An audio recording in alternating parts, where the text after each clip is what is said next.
안녕하세요. 대리니 아빠입니다. 2025년 9월 29일에 오늘은 주식 비중을 이제 100%로 늘렸습니다. 제가 이제 지난주에 이러이러한 조건이 되면 주식 비중을 좀 채울 수 있을 것 같다 라고 이제 말씀드렸던 그 지표들이 오늘 이제 완성이 좀 된 것 같은데, 제가 이제 판단이 틀릴 수도 있지만 제 로직상으로는 주식을 100% 채워야 되는 상황이라서 일단 채우게 됐었던 로직이나 이런 것들에 대해서 한번 쭉 공유를 하면, 이게 어쩌면 다른 사람들한테도 도움이 되지 않겠냐 이런 생각이 듭니다. 그래서 영상 속에 또 이제 엑셀 파일은 유튜브 멤버십 회원분들께서는 다운로드 받을 수 있고요. 라떼 이상 회원분들은 비공개 텔레그램 채널에 참여 가능합니다. 초대 주소는 회원 전용 게시물에 확인 부탁드리고요. 영상이 도움되셨다면 구독, 좋아요, 알람 설정 부탁드립니다. 유사투자는 법령으로 인해 댓글 기능을 정지해 놓았음을 양해 부탁드리겠습니다. 우선 제가 기본적인 조건이 피어 앤 그리드 오실레이터가 여기 밑에 건까지 감매도가 되어야 된다. 이게 1차 조건이었고, 그래서 최근에 금요일날 기준으로 감매도가 되었어요. 그 다음 2차 조건이 뭐였냐면, 이게 반등이 나올 때 우리가 눈여겨봐야 되는 게 코스닥 지수입니다. 코스닥 지수가 가장 약한 시장이에요. 국내에서 보게 되면. 그럼 리스키한 이 코스닥 시장의 지수가 여기 이제 3일 이평선을 회복하는 모습이 일단 오후장에 나오느냐가 관건이에요. 그런데 아침부터 이제 외국인들이 여기 사들여갔던 모습들을 확인을 했고, 그 다음에 업종별 매매를 봤을 때 뭐 코스피에서도 지수와 관련된 종목군들이랑 금융 이런 것들을 사들여가는 것을 일단 확인을 했어요. 그래서 이제 실제 텔레그램에도 아침에 이제 뭐부터 챙겼냐면, 우선 지난 거래일 대비 음봉이 절반 이상 회복했다. 비중은 80%대로 일단 램프업을 해야 되고 90% 이상은 초록색을 넘길 때 해야 된다 라고 말씀드렸고, 지금 강한 섹터들이 어떤 것들이고 금융이고, 그 다음에 외국인들이 대형주랑 금융 이런 것들을 이제 1차 반등으로 찍고 있으니까 일단 금융을 사야 된다. 그래서 일단 85%까지 채웠는데, 그 다음에 이제 제가 얘기하는 게 어떤 섹터를 사야 될 것이냐 라고 했을 때, 저는 이 21선과 그 다음에 11선 이상의 그 ETF 동향을 보거든요. 그러니까 RS와 변동성 조정 모멘텀을 보는데, RS가 70 이상인 섹터들은 오늘 장 마감하고 났을 때는 반도체와 방산 이쪽이에요.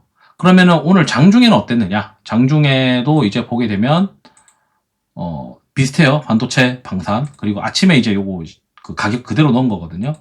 요게 이제 21선 이상 이탈되지 않았다라고 가정할 때 21선 이상에서 놀고 있는 강한 놈들입니다. 그럼 여기서 우리가 볼 수 있는 건 방산과 반도체, 로봇, 그리고 금융이에요. 오늘 이제 금융이 아침부터 이제 치고 들어왔으니까 금융주를 이제 채워야 되겠죠. 그 다음에 10주 이평선 이상으로 보게 되면 조선, 방산, 반도체, 로봇, 금융이에요. 그러면은 우리가 10주와 21선의 교집합을 찾아야겠죠. 시장이 이제 달리다가 멈출 때는 11선의 어떤 변동성 조정 모멘텀을 이탈하는 것들은 좀 잘라내고 있는 모습이었고, 그 다음에 이제 우리가 해야 되는 거는 강한 섹터들을 그래도 순서대로 이제 시장이 반등한다고 생각을 하면 강한 놈들을 이제 앞쪽에서 변동성 모멘텀을 허들을 낮춰서 10주와 그 다음에 21선 이상인 놈들로 구성해서 이제 사야 되겠죠. 그래서 보니까 제가 봤을 때는 방산, 반도체, 금융인데, 그리고 바이오까지 볼 수 있었어요.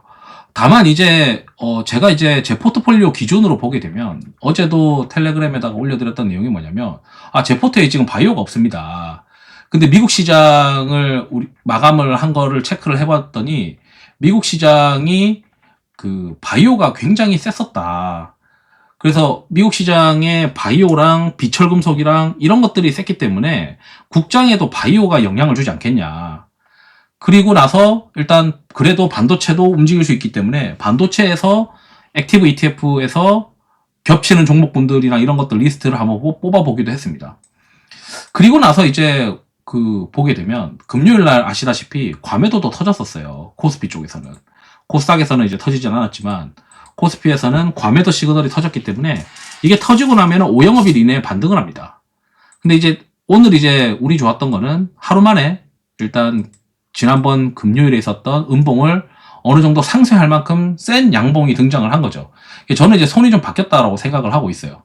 그럼 이게 팔 사람들 팔고 살 사람들 사면서 손이 싹 바뀌고 나면 요 지수대가 그래도 지지력을 가질 수 있다라고 생각하거든요. 그리고 업종 단위로 금요일 날 이제 그 섹터를 보게 되면 아까 좀 전에 우리가 방산, 바이오, 반도체 이런 sek터들이 그 강한 섹터다. 그리고 바이오도 있다라고 했을 때 업종 단위로도 보게 되면 바이오가 이제 빈집이었던 거, 금요일 날 기준으로 그래도 빈집이었고, 그 다음에 여기 반도체도 빈집입니다. 둘 다 빈집이고, 업종 단위로. 그리고 방산도 금요일 단위로 빈집이었어.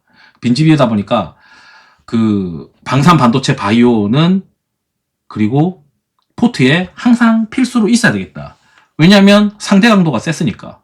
그리고 전에 이제 항상 표현하기를 이게 유동성이 계속 공급되는지를 체크해야 되는데 장 마감하고 나서 금요일날 장 마감하고서 유동성 공급을 검색을 했을 때도 시가총액 대비나 금액 기준으로 이제 보게 되면 매수가 계속 발생하는 섹터가 결국 반도체, 그 산업재, 소비재, 바이오, 네이버, 지배구조 금융 이 정도였거든요. 그러면 시장이 매도 압력이 완화되면 바로바로 튈 수 있어야 되는데 교집합을 머릿속에 우리가 좀 전에 이제 교집합을 꺼내보면 반도체, 방산, 바이오, 금융이었잖아요. 월요일 아침부터 이제 강도가 셌던 것들 그리고 유동성이 계속 공급됐던 것들은 머릿속에 이제 있으니까 그거에 대한 교집합을 찾고 10주 이평선과 20일 이평선의 교집합을 찾으면 그리고 코스닥 지수가 장중에 3일 이평선을 회복하는 모습들이 나왔기 때문에 주식 비중을 단계적으로 늘리는데 당연히 늘릴 수 있는 섹터들은 방산 바이오, 금융, 그 다음에 이 정도 아니겠냐. 방산 바이오, 금융, 반도체 이쪽밖에 늘릴 수 있는 게 없거든요. 그래서 이제 주식 비중을 쭉 늘리게 됐습니다. 그래서 이제 그 와중에 이제 수급이 비어져 있는 것들 좀 찾아서 집어넣고 종목으로 기준으로 그렇게 했다라고 보시면 됩니다. 그러면은 일정 같은 것도 이제 주말에 한번 체크를 해봤었는데 아시다시피 지금 바이오 일정들이 꽤 있어요. 9월 29일이나 그 다음에 10월 1일이나 그 다음에 반도체는 혹시 미국 시장이 좀 약해가지고 반도체가 움직이지 못하더라도 사야 된다라고 생각했던 이유가 있었고 그런 이야기를 이제 텔레그램에도 적었는데 10월달 중순부터 ASML이나 랩리서치 그 다음에 10월 17일에는 TSMC 한국 시간이거든요. 한국 날짜 기준으로 그 다음에 23일에는 이제 뭐 시게이트 그 다음 날에는 또 웨스턴 디지털이나 인텔이나 아마존 여기 또 메타, IBM 이런 이제 그 AI와 반도체에 영향을 줄 수 있는 기업들의 실적 발표가 있어요. 게다가 10월 달에 추석 지나고 나면 삼성전자 실적 발표도 있을 것이고 10월 말에는 같이 이제 하이닉스와 삼성전자의 컨콜이 있을 거란 말이죠. 그래서 10월 중순부터는 반도체도 한 번 더 랠리가 나올 수 있기 때문에 혹시 그 금요일 날 미국 시장처럼 반도체가 상대적으로 좀 약한 모습이라면 그래도 채워야 된다. 이렇게 이제 생각을 하고 장을 임했어요. 그래서 이제 반도체랑 오늘 이제 늘린 게 세 종류 섹터예요. 반도체, 바이오, 금융 이 정도로만 비중을 이제 늘렸습니다. 그러면서 이제 계속 체크를 장중에 했던 게 추정이익 신고가가 뭐가 있냐, 반도체가라에서 컨센이 상향되는 게 뭐가 있냐, 이런 것들을 이제 계속 체크를 했고요. 그러면서 수급이 좀 더 비워져 있는 반도체로 갈아 끼우거나 이런 작업들을 오늘 계속 했다. 이렇게 이제 말씀드리겠습니다. 사실 이제 경제 캘린더 상에서도 우리가 이제 달력 상에 야 이거 휴석 때 뭔가 문제 생기면 어떡해 라고 할 수도 있겠지만 추석 딱 끝나고 나면요 11, 13, 14, 15잖아요. 그러면 경제 캘린더 상에 아마 이 15일 날 물가지표가 좀 영향을 줄 수는 있겠죠. 15일 날 물가지표가 있고 그 다음에 그 한국 시간이 쉬는 날이 이제 그 3일 날 이제 또 중요한 지표가 하나 나오는 게 이제 고용 지표가 나옵니다. 시장은 고용 지표가 안 좋아지길 바라겠죠. 안 좋아야 이제 금리 인하를 더 하니까. 그러면 최종적으로 이제 금리 인하에 대한 이벤트는 10월 말에 있어요. 10월 말에. 10월 30일 날 있는데 새벽에 연준의 금리 결정이 기대되는 어떤 모멘텀이라고 생각을 하면 우리가 이제 달력상에 추석까지 며칠 안 남았는데 추석 딱 끝나고 나면 바로 금리 결정 기대감이 막 올라가는 시기가 이제 된단 말이죠. 그렇기 때문에 주식을 만약에 저는 이제 이번 주에 바로 바닥을 찍을까?